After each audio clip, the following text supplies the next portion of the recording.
تو کہتے ہیں باقیوں کی دستار کسی عالم نے کی, کسی صوفی نے کی, لیکن یہ بھینسوں کو چارہ ڈالنے والا جب آیا تو محدث اعظم نے فرمایا پگڑی کے بال کو کوئی ہاتھ نہ لگائے, یہ ساری دستار میں نے کرنی ہے. اور فرماتے ہیں حضرت بال بھی دیتے جاتے تھے اور آنسو بھی بہاتے جاتے تھے, ماتھا بھی چومتے تھے اور فرماتے تھے دستار کے بعد چلا تو نہیں جائے گا یار, مجھے تو عبادت بھی نہیں رہ گئی, مجھے تو چابیوں کو بھی نہیں پتا کون سی کہاں رہتی ہے, جائے گا تو نہیں تو رو پڑا, کہنے لگا سوڑیا جائے تو وہ جس کے پلے کچھ ہے ہو, آتا جاتا تو ہے کچھ نہیں, مجھے کس نے رکھنا ہے, میں نے کہاں جانا ہے, ادھر کہاں تو ادھر ہی رہوں گا. وہ اس طالب علم کے سارے استاد بھائی کہتے ہیں اس نے دستار کرائی, پڑھا پڑھایا کچھ نہیں, پر جو مسئلہ اڑ جاتا تھا نا, وہ جو اڑ جاتا تھا نا, وہ جا کے اس سے پوچھتے تھے تو کتابیں کھولنے کی ضرورت نہیں پڑتی تھی. حضرت ام سلمہ رضی اللہ تعالیٰ عنہ کہتی ہے میں نے عرض کی یا رسول اللہ صلی اللہ علیہ وسلم میری بچی بڑی بیمار ہے, تو مجھے کسی نے کہا ہے یہ تھوڑی سی نشے والی چیز ہے, یہ بنا کے تیار کر کے دو صحیح ہو جائے گی, بیمار ہے بچی تو یہ نشے والی چیز ہے, اس کو تیار کر کے دو, تھوڑا نشہ ہے. اگرچہ بعض, میں نے شروع میں کہا, بعض لوگ مریض کو, سخت مریض کو ایسی ادویات جو مجبوری بن جائے اس کی گنجائش اور اجازت دیتے ہیں. محتاط علماء تو اس میں بھی بہت ساری چیزیں پہلے بیان کرتے, لیکن اس نے کہا جی میرا نشہ دینا ہے شفا کے لیے. حضرت ام سلمہ کہتی ہے میرے نبی پاک نے میری طرف دیکھا, میری طرف, تو میں نے کہا یا رسول اللہ آپ کیا فرمانا چاہ رہے ہیں؟ تو نبی پاک نے فرمایا ام سلمہ کبھی ناپاک چیز میں بھی شفا ہوئی ہے, کبھی ناپاک چیز میں بھی, کبھی شراب اور خمر میں بھی شفا ہو سکتی ہے. شفا رب کریم نے رکھی ہے پر شہد کے اندر رکھی ہوئی ہے, شفا اللہ نے رکھی ہے قرآن مجید میں رکھی ہوئی ہے, تو اس میں بھی کبھی یہ حضور نے بیان کیا ہے کہ اس کے اندر شفا ہو سکتی, تو امت کتنی دلیری کرتی ہے جو یہ مشورے دیتی ہے کہ اس کے اندر نشہ ہے, شراب ہے, تو کھانسی چلی جائے گی تو فلانی بیماری چلی جائے گی. نہ آؤ ان چیزوں پہ, نہ اپنے ایمان کو خرابی دو, اور نہ ایسی باتیں کرو جس سے کہ ڈائریکٹ رسول اللہ صلی اللہ علیہ وسلم کے واضح ارشادات کی مخالفت ہو. میرے نبی پاک صلی اللہ علیہ وسلم نے فرمایا, اور پھر کچھ لوگ کہتے ہیں تھوڑی پی ہے جی. اب تو میں تجزیے میں پڑھ رہا تھا کہ ایسی شراب ایجاد ہو گئی ہے, لوگ شراب پیتے ہیں اور وہ مست بھی رہتے ہیں, کار بھی چلاتے رہتے ہیں, کہتے ہیں جی نہیں ہمارا ذہن معاف نہیں ہوا تو یہ والی صحیح ہے, نشہ نہیں لاتی. میرے نبی پاک صلی اللہ علیہ وسلم نے فرمایا جس چیز کی تھوڑی مقدار, زیادہ مقدار حرام ہے اس چیز کی تھوڑی مقدار بھی حرام ہے, جس کی زیادہ مقدار حرام ہے اس کی تھوڑی بھی. تو خمر اور شراب اگر فل پینا جائز نہیں تو تھوڑی پینا بھی جائز, یہ حرام ہے اور حرام تھی اور قیامت تک حرام ہی رہے گی. میرے نبی پاک صلی اللہ علیہ وسلم نے منع کیا اور حضور نے اظہار ناپسندیدگی فرمایا, اور میں 40 دن تو عبادت ہی قبول نہیں ہوتی شراب پینے والوں جب تک سچی توبہ نہ کرے. یہ لفظ جب ادا کرتا ہوں تو شرم سے میری زبان لڑکھڑاتی ہے کہ یار درباروں پہ بھی نشہ بکتا ہے. میں یہ بات کر رہا ہوں صوفیاء کا ترجمان, درباروں پہ, مزاروں پہ, اور سجادہ نشینوں تمہیں زمین نگل جائے, آسمان تمہیں لے اڑے, تم پر قہر نازل ہو, تم نے باپ دفن کر کے تو وہاں نشے کا اڈا بنا لیا, ماؤں سے بیٹے چھیننے لگے ہو, عورتوں کے سروں سے کپڑے چھیننے لگے ہو, سہاگ مارنے لگے ہو, بیٹیاں اور بیٹے یتیم کرنے لگے ہو, نشہ بیچتے ہو درباروں اور مزاروں پہ.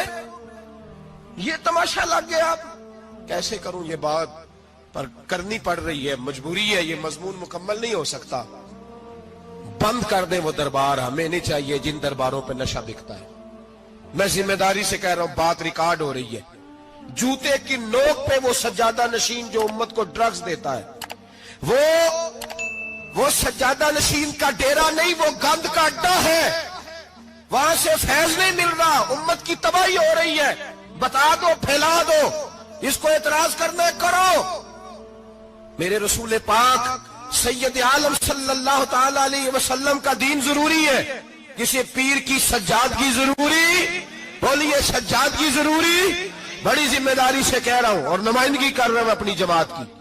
نہ ہمارے بزرگوں نے کل اس کی حمایت کی تھی، نہ آج کرتے ہیں، نہ قیامت تک کریں گے۔ بند کر دیں وہ دربار اور مزار۔ بزرگ دنیا میں یہ کام کرنے آئے تھے، اور ہماری سوچ اتنی گر گئی ہے، اتنے ہم کمزور ہو گئے۔ کہتے ہیں جب اس کو چڑھ جاتی ہے تو پھر بڑی معرفت کی باتیں سناتا ہے۔ تجھے شرم نہیں آئی یہ لفظ کہتے ہوئے؟ اب نشئی تجھے معرفت سکھائے گا؟ اب تو شرابی سے، بھنگی چرسی سے دین سیکھے گا؟ کہتے ہیں اس نے پی ہوئی تھی، چڑھی ہوئی تھی، بات کر دی تو میرا کام بن گیا۔ اتنی گندی اور میلی سوچ صاحب ایمان کی ہوتی ہے، تو اب نشیوں سے جا کر دعائیں کرائے گا؟ سن، میرے نبی پاک صلی اللہ علیہ وسلم نے فرمایا جو شراب پی لے، نشہ کر لے، اس کی تو 40 دن تک عبادت رب قبول نہیں فرماتا۔ تو کہتا چڑھی ہوئی تھی تو اس نے دعا کر دی، تجھے شرم ہی نہیں آئی بات کرتے؟ حیا ہی نہیں کیا تو نے جملہ بولتے؟ یہ کوئی تصوف اور طریقت ہے؟ جاؤ اٹھا کے لے جاؤ۔ ایسی کوئی تصوف اور طریقت ہمیں نہیں چاہیے، ہمیں وہ والی طریقت چاہیے جس میں خدا کے قرآن کی بات ہوتی ہے اور محمد مصطفیٰ کے فرمان کی بات ہوتی ہے صلی اللہ علیہ وسلم۔ تو بھائی یاد رکھو، یہ کوئی طریقہ نہیں۔ ایک مزار ہے، مجھے ایک صاحب کہنے لگے آ جائیں یہاں بھی فاتحہ پڑھیں۔ میں نے کہا یہاں کیا ہے؟ کہنے لگے تھے تو بابا جی نشہ وشا کرتے، پر اب سنا ہے لوگوں کی منتیں بڑی پوری ہوتی ہیں، مجھے جذبات بڑے کم آتے ہیں۔ میں نے اس آدمی کو گریبان سے پکڑ لی، میں کہ ادھر ہٹ، وہ تو نشہ کرتا تھا اور تو جاتا تھا، تیری یہ کیسے طاقت ہوئی؟ تو نے مجھے مشورہ دے دیا ہے، تو ہمیں کمزور سمجھتا ہے؟ ہم کمزور ایمان کے لوگ ہیں، اور میں یہاں تجھے کہوں گا نہیں نہیں میں یہاں نہیں جاتا، میں وہاں جاتا ہوں۔ بالکل کوئی لگی لپٹی بات نہیں، کھری بات۔ تصوف وہ، دربار وہ جہاں قرآن پڑھا جائے اور رسول اللہ کی حدیث سکھائی جائے، باقی کوئی مطلب نہیں کسی قسم کا۔ میں داتا صاحب کبھی جاؤں نا جلسہ کرنے کسی کام سے، کسی تقریب میں، تو میں داتا صاحب کے مزار پہ نہیں جاتا۔ میں کہتا ہوں یار یہ یرانہ نہیں کہ بندہ کسی کام آیا تھا تو فاتحہ پڑھ لی، واپس چلو۔ گکھڑ سے سپیشل آئیں گے داتا صاحب کے مزار پہ حاضری دیں، اور میرے سنگی گواہ ہیں کہ میں سپیشل ٹائم نکال کے بہت سارے کام چھوڑ کے سپیشل جاتا ہوں، اور میں مراد ماننے نہیں جاتا، میں داتا صاحب کا شکریہ ادا کر دے جاتا ہوں۔ میں ان سے کہتا ہوں حضور آپ کی مہربانی، آپ یہاں آئے تو ہمارے بڑے بھی رسول اللہ کے غلام بن گئے۔ میں تو سلام عقیدت پیش کرنے جاتا ہوں، ہم مزارات پر جانے کے قائل نہیں، بلکہ ہماری تو عقیدت کا درجہ ہی مکمل نہیں ہوتا جب تک ہم مزار پہ سلام نہ کریں۔ پر مزار داتا صاحب کا، مزار خواجہ معین الدین اجمیری کا، مزار غوث اعظم جیلانی کا، مزار محدث اعظم مولانا سردار احمد کا، مزار اولیاء کا، مزار میاں شیر محمد شرک پوری کا، مزار رب کریم کے بندوں کا۔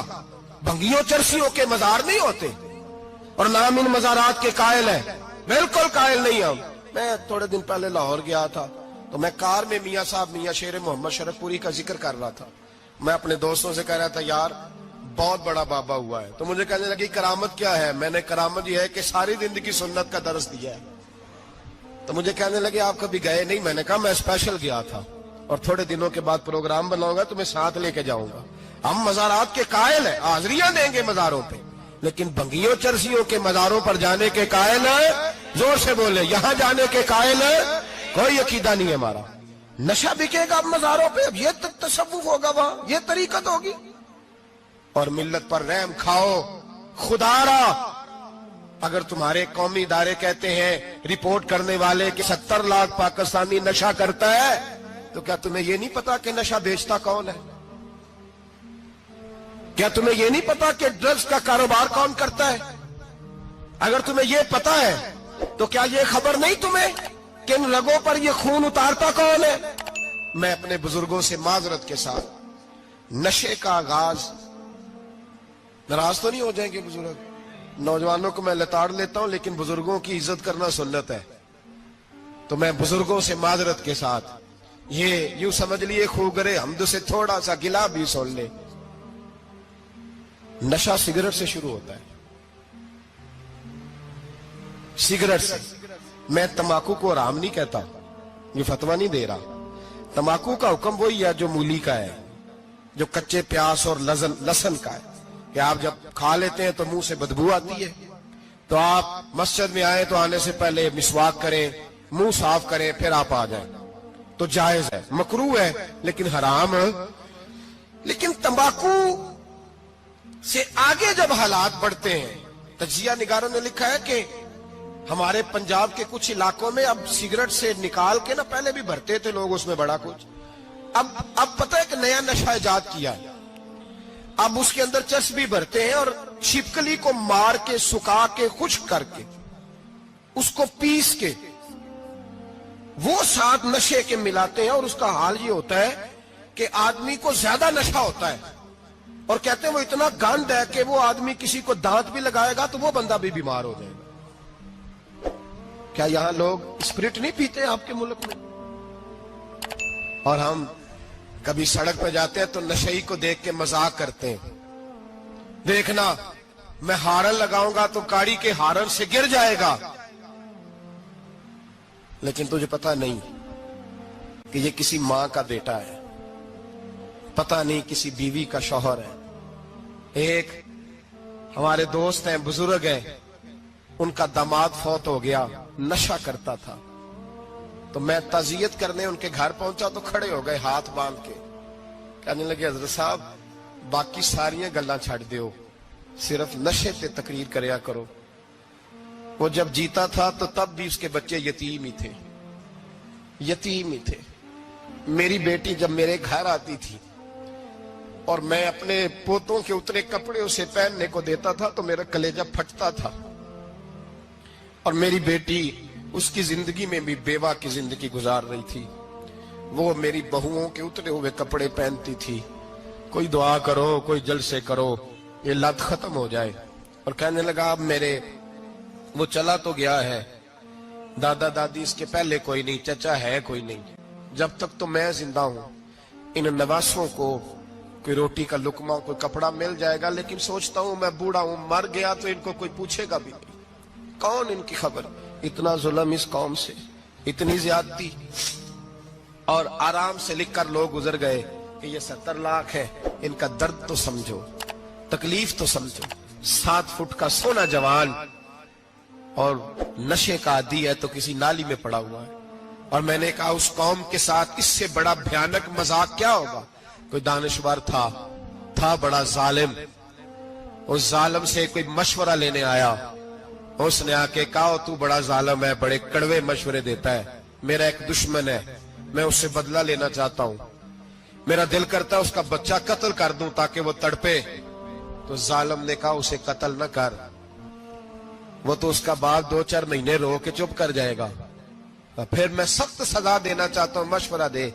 تو اس نے کہا اس کے بچے کو نشے پہ لگا دے، جس کا بچہ نشہ کرے گا وہ باپ روز مرے گا، روز جیے گا، وہ ماں روز مرے جیے گی، نشے پہ لگا دے۔ اس قوم کے ساتھ سب سے بڑا ظلم یہ ہوا کہ ملت کا جوان نشے پہ لگ گیا، ڈرگز پہ لگ گیا، اتنے تباہ حالات ہوئے کہ جوان چڑھتی جوانیاں، اماں نے کتاب دے کے بھیجا تھا، اور کالج سے واپس آئے تو نشے کے ٹیکے ہاتھوں میں پکڑے ہوئے، ٹیکے۔ اور آپ کے اس ملک کے اسلام آباد میں ایک دن میڈیا نے وہ خبر بھی وائرل کی اور وہ چیز بھی دکھائی لوگوں کو، 3 مہینے کا بچہ لے کے نشئی سڑک پہ آ گیا، اس نے کہا میرا نشہ ختم ہو گیا، میرا بچہ خرید لو، 2 پڑیاں دے دو۔ تو وہاں بیبیاں جو سن رہی تھی وہ بھی چیخے مار کے رو رہی تھی۔ یہ ظلم کیا اس قوم کے ساتھ، اور کرپشن کی لعنت نے اجازت دی سپلائی کرنے والوں کو کہ گلی گلی بیچے، گلی گلی۔ انہوں نے کچھ تھوڑا ظلم نہیں کیا ان حکمرانوں نے، اور ہماری اپوزیشن اس کو نہ صرف اتنا پتا ہے کہ یہ جائیں اور ہم آئیں، اس سے زیادہ کوئی غرض نہیں۔ بھائی کرپشن کے خلاف نکلے ہو تم، نشے کے خلاف کس دن نکلو گے؟ جوئے کے خلاف کس دن؟ قوم تو مر رہی ہے نشے سے، اس کے خلاف میدان میں کب آؤ گے؟ صرف اتنا ہے کہ یہ جائیں اور ہماری باری آئے، اس سے زیادہ کچھ نہیں۔ جتنے مجرم وہ ہیں اتنے ہی تم بنتے جاؤ۔